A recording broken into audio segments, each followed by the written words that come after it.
All right, let's get right into it. We're going to be talking about a really big shift in how we approach making life's most important decisions, especially for folks who need a bit of support. It's all about moving away from a system of, well, taking over, and moving towards one of partnership. This explainer is all about a new legal idea that could seriously change a lot of lives for the better. I mean, it's a question that so many of us dread, right? It's filled with worry and you just don't know where to start. It could be an aging parent or someone with a lifelong disability. But figuring out how to handle their future when they need help with the big stuff, that is a massive emotional challenge. And you know, this isn't some new problem. For years and years, families have been wrestling with this exact question, and honestly, the answers they've been given have often felt pretty awful. For so many people, the legal options on the table have felt more like a trap than a solution. You're faced with these really tough choices that just don't seem to honor the person's own voice or dignity. It's no wonder that countless families started thinking there has to be a better way. A way to give support without just stripping away someone's control over their own life. And this quote just nails it. It really shows you where this whole movement started. This is a real parent, a health professional no less, who looked at the standard options and just said, nope, this isn't good enough. She saw this idea of a microboard, basically a small dedicated circle of trusted people, as the real answer for her child. It's an idea that was born straight from love and pure necessity. So, what is this old toolkit that everyone's so frustrated with? Well, for a very long time, the law has offered solutions that, they come with a really steep price. The loss of your own personal freedom to choose. Yeah, the main tools in the box have been guardianship, which is where a court steps in and appoints someone to make decisions for you, and enduring powers of attorney, or EPAs. That's where you pick someone ahead of time. And while they sound a little different, at their core, they both operate from the same basic principle of someone else taking control. Okay, so this right here is the absolute key difference. On one side, you've got what's called substitute decision-making. This is the old way. Decisions are made for you. A guardian literally steps into your shoes and takes over. And the result? You often lose the legal right to even have a say in your own life. But on the other side, you have supported decision-making. And here, the big change is that decisions are made with you. It's a team effort. Your autonomy, your choices, they're the #1 priority. And that, right there, is the huge paradigm shift we're talking about. And this quote from Professor Wilson really hits on the biggest flaw in that old system. Capacity, your ability to make a decision, it isn't some simple on or off switch. It can change. You can have a bad day or a good day. But the old legal models, they're all or nothing. They just weren't designed to handle that kind of human reality. They can take away someone's rights for good based on a moment in time that might not last. So, faced with these rigid, inflexible tools, communities did something amazing. They just didn't wait around for the law to change. They got creative and built a brand new tool, one that's based on trust and relationships. Let's look at how they did it. See, this whole thing didn't come from lawyers or politicians. This was a completely grassroots movement. It was families, friends, and individuals who got so fed up with a system that made them choose between support and independence that they just went ahead and built their own solution. And that solution was the microboard. So what exactly is a microboard?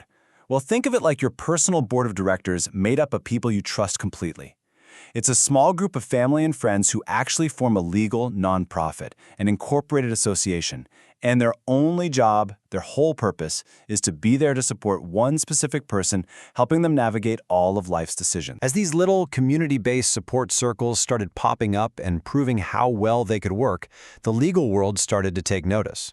The South Australian Law Reform Institute, or SALRI, dug in deep, studied them, and decided they needed a proper formal name. And that formal name is the Incorporated Support Structure.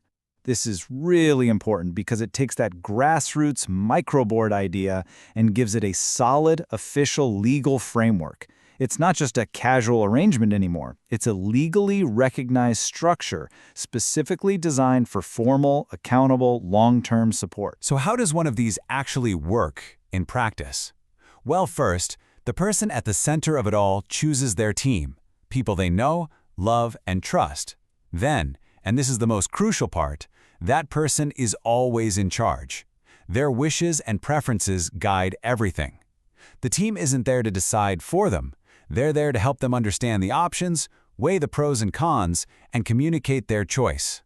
At the end of the day, the decision is made together, as a team. But we have to be realistic here. The report is very clear that these structures aren't a perfect fix for every single situation.